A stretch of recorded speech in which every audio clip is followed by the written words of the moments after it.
Brothers, sisters, comrades and friends, welcome once again to Bad Country. Am I in focus? Oh, if not, we'll just do a blurry. Maybe the problem is I'm blurry in real life. I'm just a slightly out of focus man. Okay, so I'm going to address the premise of this video straight away so you know where I'm coming from. Does tapering off alcohol work? No. The end. Thanks for watching. Like and subscribe on your way out. What's the best strategy for coping with acute withdrawal symptoms? Well, that depends.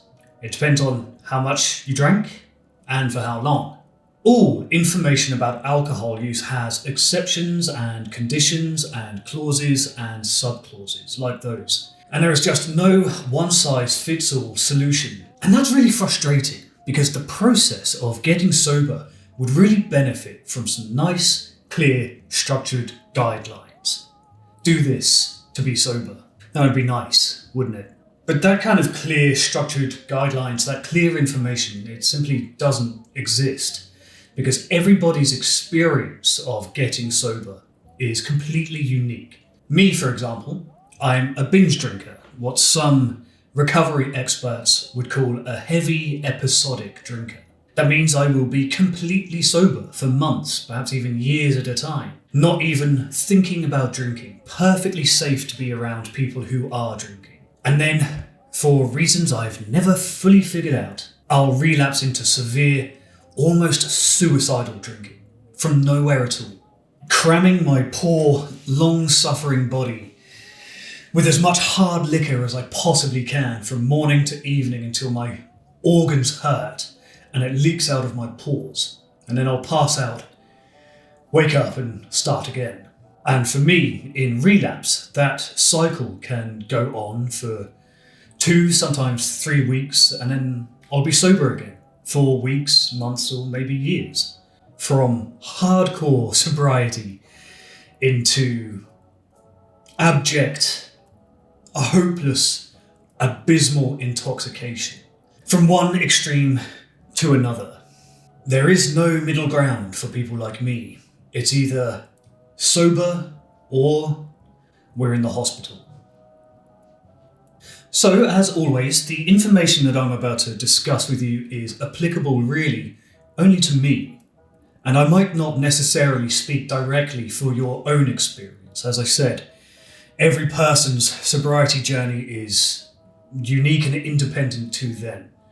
And to that point, as we go on, I would very much welcome some counter opinions, some opposite arguments about positive experiences with this topic as we go.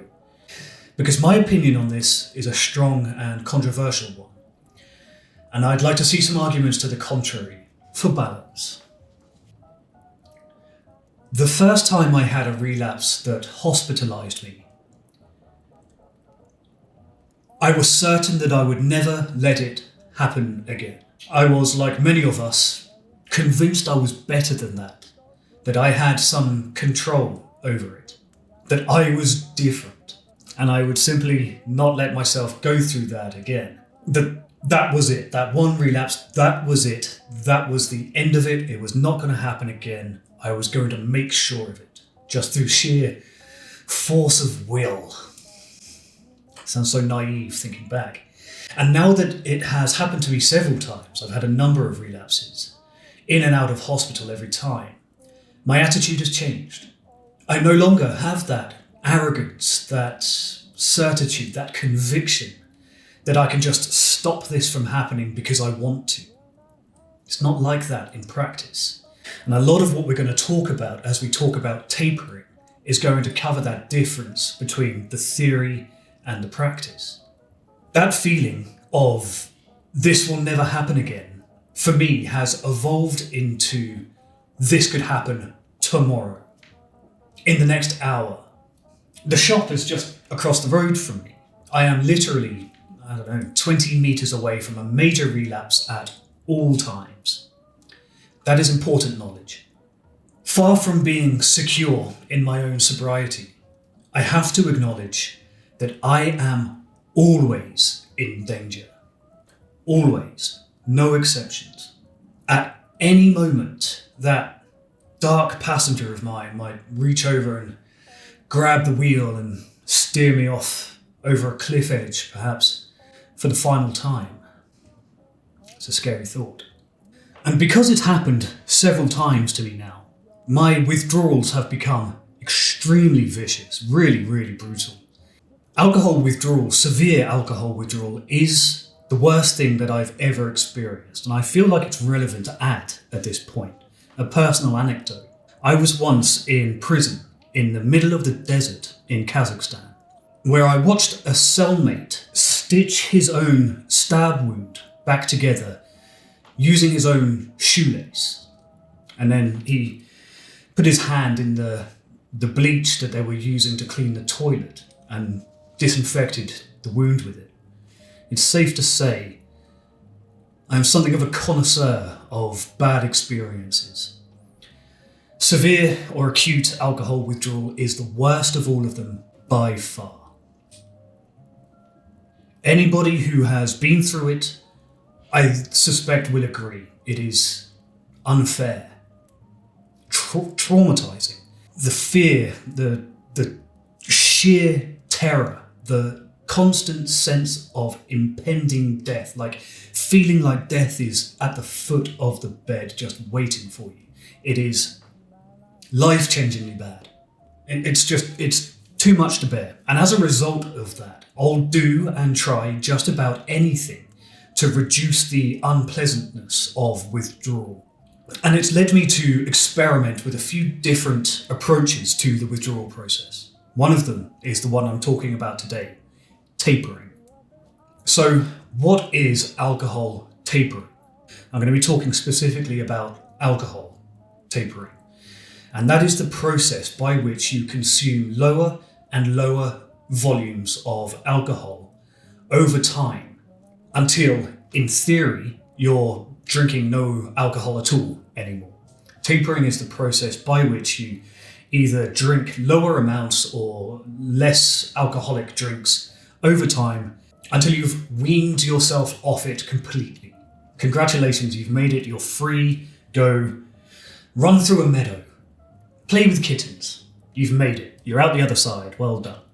I've tried tapering now a few times, and the reason why people like me and others like me resort to tapering is almost always because of the fear of withdrawal. The dread of going through that process is what drives people to experiment with tapering down over time rather than a hard stop or a medical detox.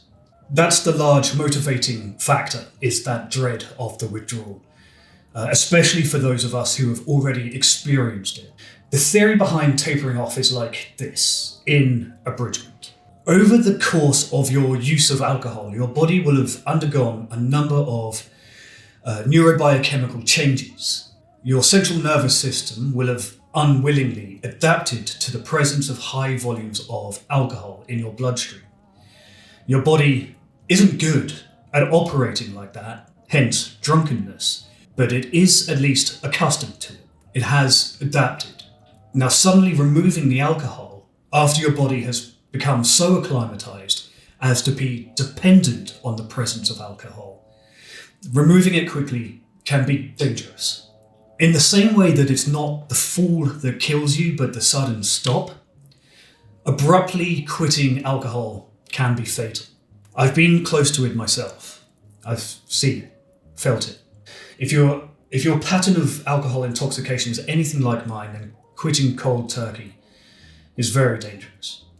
Tapering, in theory, is a way to slowly reduce your blood alcohol levels and get you off the drink without that difficult withdrawal process. So that's the theory. Now, how often does that work in practice? My guess would be, with assistance, tapering works rarely, and without assistance, it works never. But I need to explain my position there. So let's meet it head on. Does alcohol tapering even work? The theory seems reasonable. Does it work in practice? Is it a viable strategy for quitting alcohol permanently? Well, I need to pause here and let you take a peek behind the curtain. When I first decided to talk about this topic, tapering, I was all geared up and ready to say flatly, no, tapering does not work. Not at all, no exceptions. Don't waste your time, you're just setting yourself up to fail in tapering. That is still my opinion, and I still think that is true. But it's not the whole truth. I've had to temper my conviction very slightly. I've checked in with a few sober people and a few specialists, and they make the argument that any endeavour a person with an alcohol use disorder undertakes to reduce the amount they are drinking is positive. Any effort towards reducing alcohol consumption is good. Therefore, tapering is indirectly a net positive. I've also read a few accounts from medical publications which talk about the tapering process as though it were just assumed to be effective. After all, most detox places, including the ones that I've been to, won't admit you if there is still alcohol present in your bloodstream. So there must be some level of tapering involved, even for people like me who tend to favour a medical detox. We'll come to why that is shortly. Those 2 points, that reduction is just always good, and that you have to be a certain level of sober in order just to go into a detox clinic. They're hard to argue with, but there is no definitive answer about whether tapering is a good and healthy strategy for quitting. And I hate that. I find that very frustrating. So I am going to offer a definitive statement today. And I'm going to adjust it to this slightly moderated, lawyer-approved statement. Are you ready? I have never met anyone who has successfully tapered off alcohol and gone on to maintain their sobriety permanently. It has never worked for me, and it never will. As a result of that, as a result of my first-hand experience, if you drink anything like the way I do, I don't think you should consider tapering as a viable strategy for you either. Now, that's my slightly moderated lawyer-approved statement. If you're in the comments right now saying that tapering did work for you, congratulations. I am genuinely, sincerely happy for you. But you are very rare. Why doesn't tapering work then, in my opinion? And this is just opinion at this point. I'd been sober for about 3 years when I moved to Germany, which is where I currently am. I had my first major relapse after about a year in Berlin, and it was bad enough to put me in a psych ward to detox. The hospital I was in was called Bodelschwing, and it is a terrifying place. As well as a handful of people like me who were there to just detox, it's also where the cops dump people too unstable to go off to jail. People with severe and sometimes dangerous and violent psychiatric illnesses end up in Bodelschwing. Schizophrenics, people experiencing severe psychotic breaks, as well as drug addicts who are coming down before they're sent off to jail. People who are coming off meth but they're still horny from it, which led to me being grabbed sexually and more than once. Everybody in Bodelschwing looks like a caged animal, including the doctors. There is constant screaming, and very often violent offenders are wheeled in, strapped down to gurneys, spitting and swearing. In German, I might add, just to make it slightly more terrifying. I remember one day in that ward, standing at my window, looking out as a big electrical storm began to roll in over the city. From where I watched a deeply troubled young woman standing in the courtyard below, with her arms raised up to heaven, begging God to strike her with lightning. And I hated it there. Hated it. Lying in that awful, uncomfortable, too narrow hospital bed, shivering and sweating, feeling like I was losing my mind, having conversations with people who were never there, suspecting the staff of weird, sprawling conspiracies against me and my roommates. Delusional behaviour. No sleep.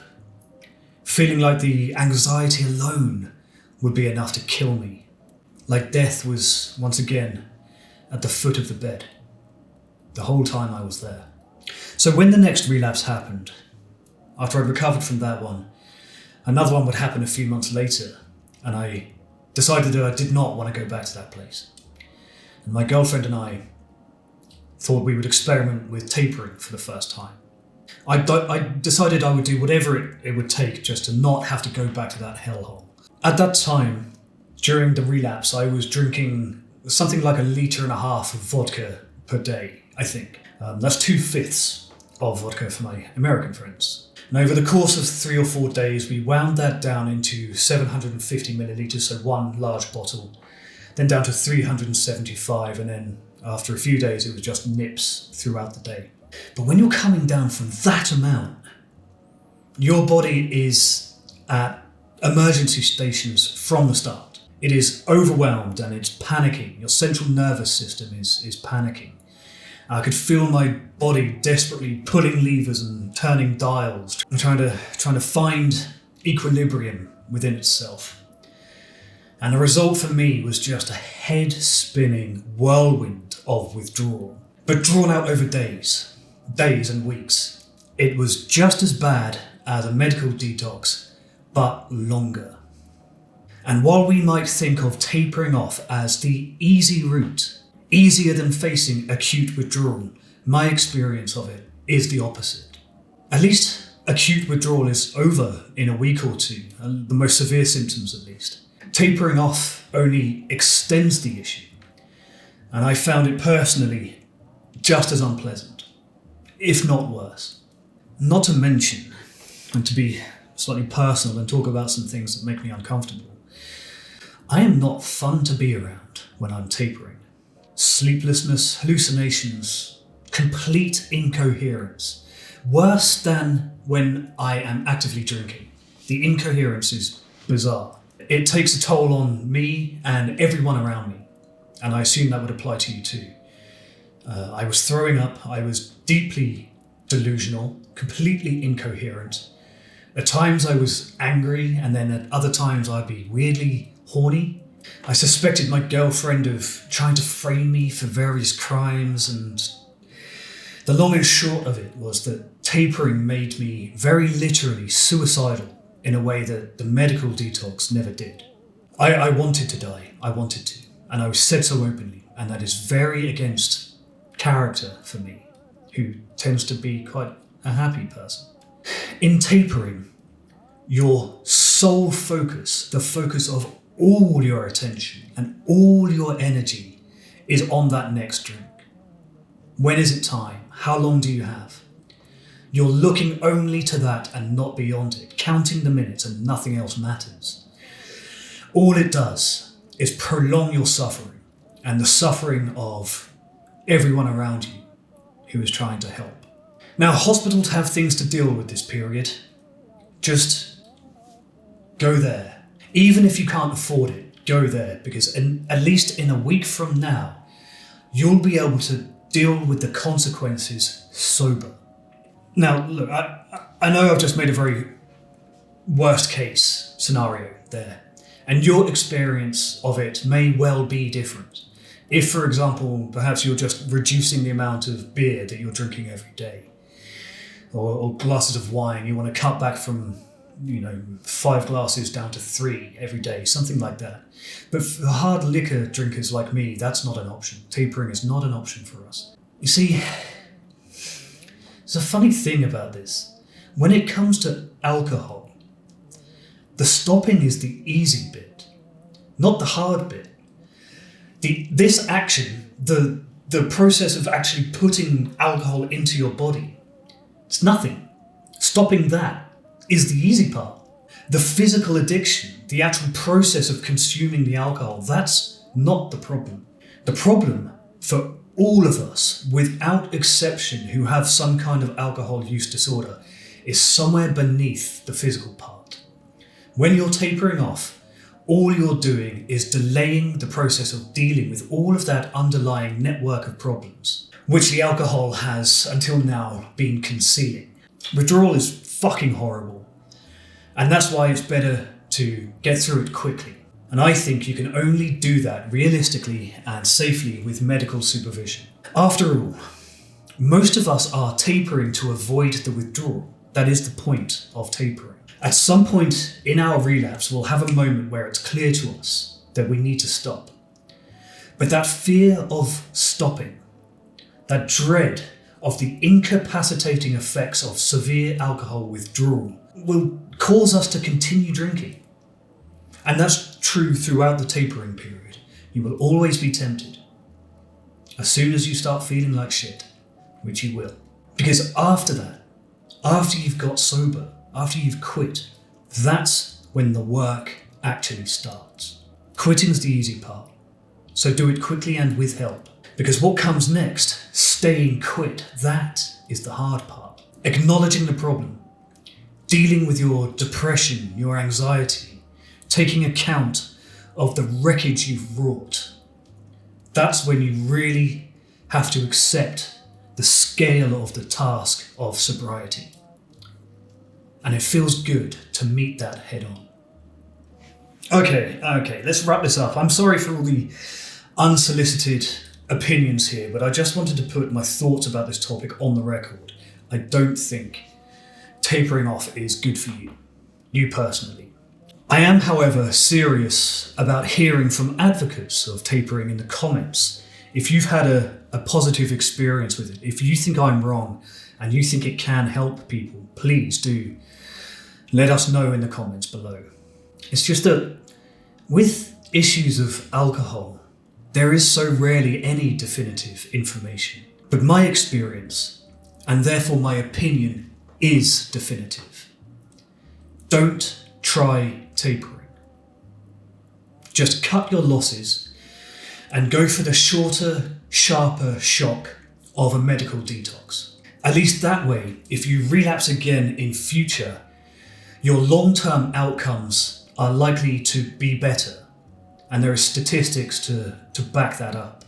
It would have been easy for me to hedge my bets on this subject and do an SEO-friendly 5 tips for tapering off alcohol style video.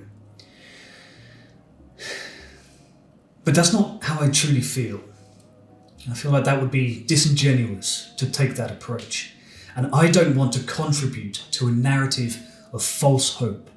Because I fear that offering tapering as a viable option over and above medically supervised detox is potentially dangerous. I don't believe it works, and I don't think we should be recommending it unless it's only to get sober enough to go to detox. That only takes a couple of days. And that detox, the psych ward Bodelschwing that I mentioned, that is the dramatic option for sure. But sometimes we need a dramatic end to the drinking. It helps keep us sober.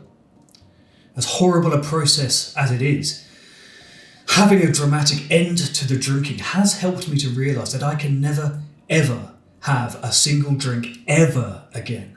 The moment it is in my hand, I am back in that terrifying hospital ward. No exceptions. And you too. It will never be different for us. And you have to accept that it is no longer a part of your life. The sooner you come to accept that, the easier things get. And a difficult but quick detox can help you close that door. Tapering leaves it just a tiny bit ajar. Tapering off alcohol is like an infinite tunnel in which the exit is permanently moving away from you. Tapering sounds reasonable in theory, but here in the real world, where drunk people can be expected to make drunk decisions, Tapering off gives people like me a false sense of optimism. Drunk people, well, they're not known for their discipline or for their good decision making, and tapering off requires both. At some point, you're going to make a mistake. You're going to drink more than your schedule allowed for, or you're going to forget when you had the previous one.